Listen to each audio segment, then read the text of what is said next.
그리스도를 섬기는 자는 하나님을 기쁘시게 하며 사람에게도 칭찬을 받느니라. 그러므로 우리가 화평의 일과 서로 덕을 세우는 일을 힘쓰나니. 로마서 14장 18, 19절. 로마서 14장에 보면 그리스도를 믿는 자는 하나님을 기쁘시게 하고 사람에게도 칭찬받는다고 말씀하시면서 서로 화평케 하는 일에 힘써야 한다고 말씀합니다. 그리고 갈라디아서 5장 22절에 보면 여러 성령의 열매들 가운데 화평이 있는 것을 볼 수 있습니다. 오직 성령의 열매는 사랑과 희락과 화평과 오래 참음과 자비와 양선과 충성과. 이 말씀들은 예수 믿고 거듭난 그리스도인들이 이 땅에서 어떤 삶을 살아야 하는지에 대한 포괄적인 가이드라인을 제시하는 말씀이라고 할 수 있습니다.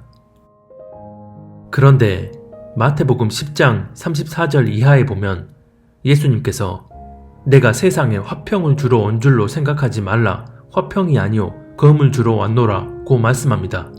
그리고선 35절에 내가 온 것은 사람이 그 아버지와 딸이 어머니와 며느리가 시어머니와 불화하게 하려 함이니 라고 말씀합니다.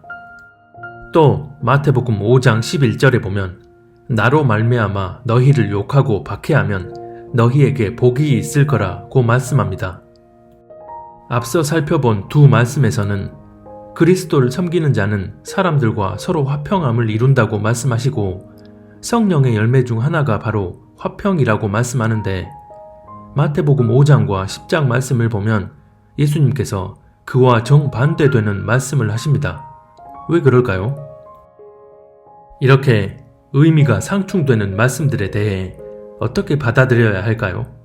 혹시나 이렇게 상충되는 말씀들로 인해 헷갈리거나 혼란스러운 분들이 계시다면 그럴 필요가 전혀 없습니다. 의미가 상충되는 것처럼 보이더라도 있는 그대로 적용하면 됩니다. 다시 말해 그리스도를 섬기는 자라면 사람들에게 칭찬을 받고 화평을 이루어야 한다고 말씀하셨으니 앞서 얘기한 것처럼 서로 화평함을 이루는 게 그리스도인의 전반적인 삶의 가이드라인이지만 어떤 특정한 상황이 오면 화평함이 일어나지 않아야 할 때가 오히려 하나님을 제대로 섬기고 있음을 반증하는 경우라는 의미입니다. 그렇다면 화평이 아닌 상황이 하나님을 제대로 섬기고 있는 경우라면 어떤 경우를 말하는 걸까요? 마태복음 5장 11절과 10장 37절에 보면 공통적인 상황을 말씀하고 있습니다. 바로 예수님으로 인해서입니다. 나로 말미암아 너희를 욕하고 박해하고 거짓으로 너희를 거슬러 모든 악한 말을 할 때에는 너희에게 복이 있나니 기뻐하고 즐거워하라. 하늘에서 너희의 상이 큼이라. 너희 전에 있던 선지자들도 이같이 박해하였느니라. 마태복음 5장 11절로 12절. 아버지나 어머니를 나보다 더 사랑하는 자는 내게 합당하지 아니하고 아들이나 딸을 나보다 더 사랑하는 자도 내게 합당하지 아니하며. 마태복음 10장 37절. 화평이 아닌 불화가 일어나고 욕먹고 박해받는 상황이 초래되는 이유가 다른 이유가 아닌 예수님으로 인함이라면 그 상황은 하나님을 믿는 자로서 하나님을 기쁘시게 하는 상황이라는 것입니다. 이는 다시 말해 진리와 반진리가 서로 부딪히는 상황에서 진리를 타협하지 않고 오히려 진리를 사수하며 전하려 할 때는 외적인 화평함이 동반될 수 없다는 의미입니다. 그렇다면 서로 상반되는 의미의 두 말씀 가운데 어떤 말씀이 우리에게 더 상위적으로 적용되는지를 알 수 있습니다. 하나님은 분명히 우리에게 화평함을 이루라고 말씀하셨습니다. 그런데 그런 화평함이 절대적인 전제 조건이 아니라 화평함이 일어날 수 없는 상황이 있다는 것이고 그 상황은 바로 진리 되신 예수님으로 인해서라는 것입니다.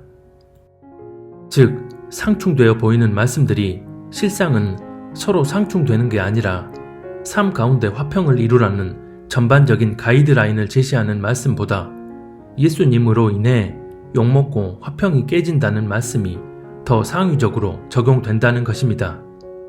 그렇다면 이런 상황에 대한 실제적인 예를 한번 들어보겠습니다. 가족 가운데 예수님을 믿는 사람이 저 혼자입니다. 그런데 집안의 식구들이 예수님을 믿는 저를 핍박합니다. 이런 상황에서 서로 화평함을 이루라는 말씀을 적용시켜서 부모님이 반대하시니 말씀도 가까이 하지 않고 기도도 하지 않고 예배도 드리지 않아야 하는 게 아니라 예수님으로 인해 욕먹고 박해받으면 복이 된다는 말씀을 적용시켜서 끝까지 믿음을 타협하지 않아야 하나님이 기쁘게 여기신다는 것입니다. 물론 그런 상황에서도 부모님께 막말을 하거나 감정적으로 대응하는 건 잘못된 행동입니다. 하지만 부모님의 반대와 집안의 화평을 유지하기 위해 믿음을 타협해버리는 것은 지혜로운 게 아니라 자기 행동을 합리화하는 것일 뿐입니다. 그런 상황에서도 끝까지 믿음을 저버리지 않는다면 외적인 모양새는 화평함이 깨지고 불화가 초래되는 것처럼 보일지라도 오히려 그것이 하나님께 영광이 되고 우리에게 복이 된다는 의미입니다. 그래서 마태복음 10장 37절에 보면 아버지나 어머니를 주님보다 더 사랑하거나 아들이나 딸을 주님보다 더 사랑한다면 주님께 합당하지 않다고 말씀하는 것입니다. 그러면 코로나 핑계로 정부가 교회를 대놓고 탄압하는 이 상황에서 교회가 타협하지 않고 거부하며 맞서야 하냐고 물으실 수도 있습니다. 그런데 이 경우는 전혀 다른 상황입니다. 즉, 문제에 대한 본질적인 근원 자체가 전혀 다른 경우라는 것입니다. 이 땅 교회가 하나님을 저버리는 배도를 저지름으로 하나님을 대적하는 정부를 하나님이 허락하셨고 그로 인해 이런 일들이 하나님의 심판으로 이 땅에 쏟아지고 있는 것입니다. 그래서 교회가 본질적으로 해야 할 일은 교단 차원에서 하나님 앞에 철저히 회개하고 어둠의 열매가 맺혀진 그 근원을 확실하게 뿌리 뽑는 일입니다. 하지만 그건 할 생각조차 하지 않습니다. 한국 교회의 배도와 한반도 현실에 관한 더 자세한 내용은 오른쪽 상단에 추천 영상을 클릭해서 꼭 보시기 바랍니다. 좀 더러운 예지만 똥을 양껏 싸질러 놓았으면 그 똥 주위에 무시무시한 똥파리떼가 모이는 건 당연한 수순입니다. 그런데 똥을 치울 생각은 전혀 하지 않고 어찌하면 똥파리를 없앨 수 있을까만 고민하며 열심히 손으로 휘휘 저어대며 쫓아내려 합니다.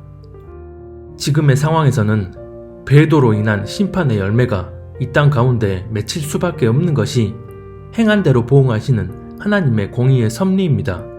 그래서 그런 본질적 근원에 대한 인식과 회개라는 실제적 행동 없이 정부 정책에 어떻게 대응할 것인지만 신경 쓰는 건 앞뒤가 전혀 맞지 않는 일입니다. 이 땅에 악한 정권을 허락하심으로 교회가 문을 닫고 모임이 금지되는 현 상황은 배도에 의한 하나님의 분명한 심판이고 동시에 마지막 때의 핍박이 본격화됨을 의미하는 교회적 차원의 하나님의 섭리입니다. 그런데 개인적 차원에서 누군가에게는 오히려 이런 상황이 배도의 흐름에서 구별될 수 있는 은혜로 적용되는 또 다른 하나님의 섭리이기도 합니다. 그래서 삶 가운데 일어나는 이런 상황 속에서 어떤 말씀이 더 우선적으로 적용되는지를 제대로 분별할 수 있어야 합니다. 그렇지 않으면 상황에 따라 중심의 상태를 간파한 원수 마귀가 기록된 말씀을 가지고 우리를 미혹하려 들기 때문에 적용해야 할 말씀을 적용하지 않고 적용하지 말아야 할 말씀을 적용함으로써 미혹의 덫에 걸리는 일이 발생하게 됩니다. 때에 맞는 하나님의 섭리에 의해 거룩한 구별됨을 강조하는 말씀은 제껴버리고 교회 안에 무슨 참담한 일이 일어나고 있든 모이기를 힘쓰라는 말씀만 붙들고 육적으로 모이는 것만을 강조하는 것은 때에 맞는 하나님의 섭리를 전혀 분별하지 못하고 다 함께 미혹길로 나아가길 자처하는 것입니다.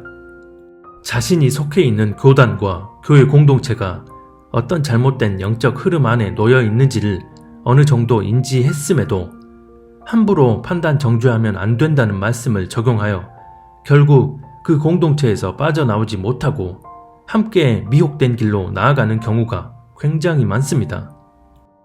오늘날 대부분의 교회들을 보면 성경 말씀을 적용시킬 때 성령님의 조명을 받고 적용하는 게 아니라 교리에 기반한 종교적 기준에 의해 적용하는 경우가 너무나 많습니다. 그렇게 말씀을 육적인 차원에만 적용하다 보니 화기애애한 모습을 연출하고 외적으로 서로 연합하며 화평을 추구하는 모양새를 갖추는데 모든 종교적 역량을 다 쏟아붓습니다. 하나님이 뜻하시는 그 절대 진리를 사수하기 위해서가 아니라 분열을 막기 위해, 화평이 깨지는 것을 막기 위해 진리가 변질되는 것쯤은 아랑곳하지 않고 진리를 타협하는 행태를 자행합니다. 이미 그 중심에 하나님의 뜻이 아닌 인본적 가치에 기반한 내 뜻이 자리하고 있기 때문에 무조건 서로 연합해야 하고 모이기에 힘써야 하고 화평을 이뤄야 한다는 그럴듯한 명목으로 하나님을 거스르는 일을 하고 있음에도 스스로 전혀 인식하지 못합니다. 오히려 자신들이 하나님 보시기에 의로운 일을 하고 있다 생각합니다.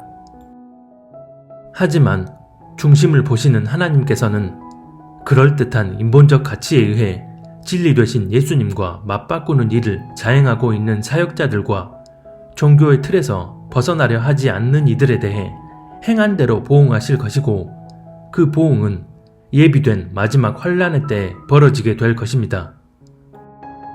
예수님은 아주 분명하게 나로 말미암아 욕먹고 박해를 받는다면 그로 인해 복을 받게 될 거라고 말씀하셨습니다.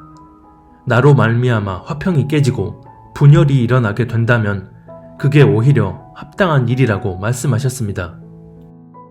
하지만 이 땅 교회들은 눈에 보이는 상황과 현실에 의해 보이지 않는 예수님을 제껴버리고 진리 되신 예수님으로 인해 욕먹고 박해받는 일을 거부했습니다.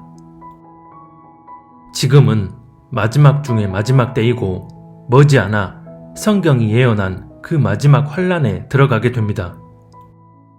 아직 본격적인 환란이 닥친 게 아님에도 보이지 않는 하나님의 뜻을 저버리고 보이는 세상의 가치 흐름을 따라가는 게 현실이라면 본격적인 환란에 돌입하게 되면 예수님으로 말미암아 박해받는 이들은 아주 소수가 될 것이고 예수님이 아닌 세상의 미혹된 흐름을 그대로 따라가는 교회들이 다수일 것입니다.